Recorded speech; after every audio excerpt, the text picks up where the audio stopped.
Super Smash Bros. Is a celebration of video games. I've heard this phrase frequently said, especially during the lead up to Super Smash Bros. Ultimate and continuing till now. It is such an odd phrase to me because I can't seem to find where it came from. A simple guess leads to it being a phrase fans coined as if it's an official term from the series creator Masahiro Sakurai. Yet, unsurprisingly, I have no clear source for this. But he did say something along the lines of this phrase when talking about the newest game in the series, Ultimate. Either way, I have a problem with this phrase as it paints the Smash series, a Nintendo exclusive mind you, as this all-inclusive club for all and everything gaming related to be a part of it. While at a glance, that doesn't seem too bad, but for one thing, this simply isn't possible with how big gaming is, and two, it causes a problem of priorities. Up until I say when Cloud got added into Smash for Wii U, the series has kind of diverged from its path of being an all-star free-for-all, celebrating everything Nintendo and more so about third-party guest stars entering the Smash arena. Ultimate is a special case as instead of making an entirely new Smash game, like usual, they opted to just essentially pull a Street Fighter 2 and have basically just used Smash for Wii U and 3DS as a base and just added on top of it, whilst also removing iconic features associated with the series. For perspective, Smash 4 added Little Mac, Rosalina, Shulk, Wii Fit Trainer, Duck Hunt Dog, and Villager, just to name a few, that covered a lot of Nintendo landmarks like the Xenoblade series, Wii Fit, Animal Crossing, Mario, and NES series of games. Unlike Smash 4, Ultimate's new additions feel very weak, with only the Inklings and King K. Rool feeling like worthwhile additions that add to the Nintendo landmarks.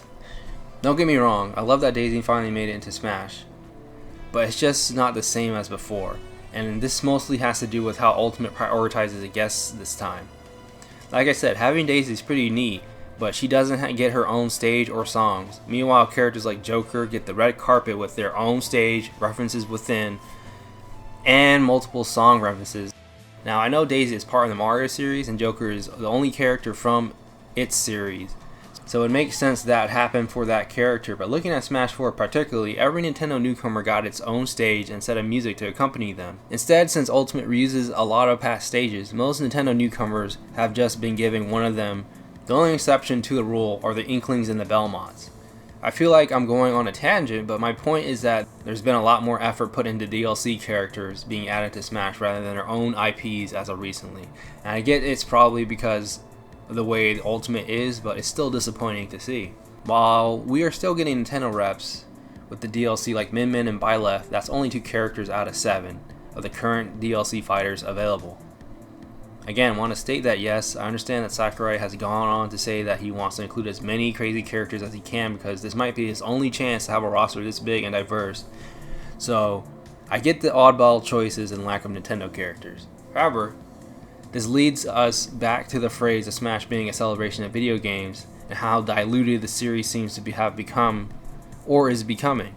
These additions of characters and Sakurai himself supposedly saying Smash is a celebration of games leaves a sinking feeling because the reason I was so invested in the series to begin with was because of the Nintendo celebratory aspect of these games. I don't want to make this out to be that I hate any character that's added to the game that isn't strictly Nintendo. Far from it. I love the inclusion of characters like Pac-Man, Mega Man, Bayonetta, Hero, the Belmonts, and Banjo. However, characters like Joker, Steve, Cloud, and even Terry to an extent don't make any sense to be included when compared to the previously mentioned fighters, as they barely have anything to do with Nintendo and its history. If anything, they celebrate their competition in some cases, like Cloud. It's to the point where fans have to find the smallest attachment the character has to Nintendo to justify to people why they're in Smash now. Like, instead of Joker, a character from a game series that's exclusive to PlayStation consoles, we could have gotten a rep from the actual main series Shin Megami Tensei, with most of their games being on the Nintendo platform, and having that character be one of the protagonists from Shin Megami Tensei 3 or 4, or instead of Cloud, we could have gotten a character from the earlier Final Fantasy games like Terra, or a character from Bravely Default even. It's choices like that that make me think they're going out of their way to not have new characters to be related to Nintendo in any way just for the shock value so people are more inclined to buy their DLC pass, but I digress again.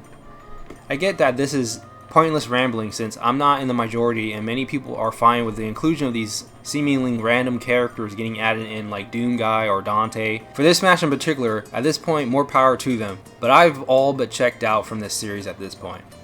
I too have my oddball choices I want to get added to Smash, like Adol from the East series, Idle from Idle Do, the Battletoads, Piran from Gurman, Spike from Ape Escape, and even Shantae. But at the same time, I'd rather see more characters from Nintendo added in first as actual fighters, or even just stage references like Isaac from Golden Sun, Chibi Robo, Captain Rainbow, Saki from Sin and Punishment, another Zelda rep, Mike from Star Tropics, and I could go on and on. If anything, this video is just a venting session from a concerning fan of the franchise, that Smash might be heading in a direction that prioritizes guest characters rather than what it started out being, a celebration of Nintendo as a whole. I think Ultimate has gotten the series to a point of needing a major change up in the formula in some way, since I can sort of feel the series grasping at straws for some new ideas, so I'm hoping the next game in the series either goes full force on the Nintendo aspect and delivers something truly unique, or they do the opposite and commit to a Nintendo versus idea with a clear focus on what it wants to be. And before I get any chip before it, like like when Tekken does it, it's fine because they already have a full game and a full story mode and everything like that, and yada yada yada, and it's just the guest characters are basically bonuses. For Smash Ultimate, personally, they fucked up the story mode, or adventure mode. It's complete fucking garbage. It's nothing like Subspace Emissary, like they tried to hype it up to be. There's only like, what, 2 cutscenes? It's bullshit. They cut out trophies because they were too fucking lazy. I don't want to hear no bullshit about them they needed more time. They're fucking trophies. And instead we get fucking not stickers with no descriptions whatsoever on what they are, just names. And that is completely fucking lazy. And all for what? So you can play pretend. Like, that's cool and all as a side thing, but really think about it. Really think about what Melee and Brawl and Smash 4 as a whole, Wii U and 3DS, did in terms of trophies and whatnot. They went all out. And I feel like they only did this because they were butthurt that no one bought the Wii U version, which they put most of their effort into.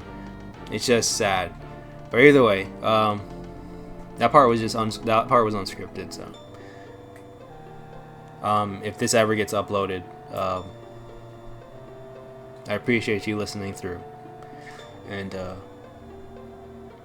like and subscribe. And that's it. Thanks for watching.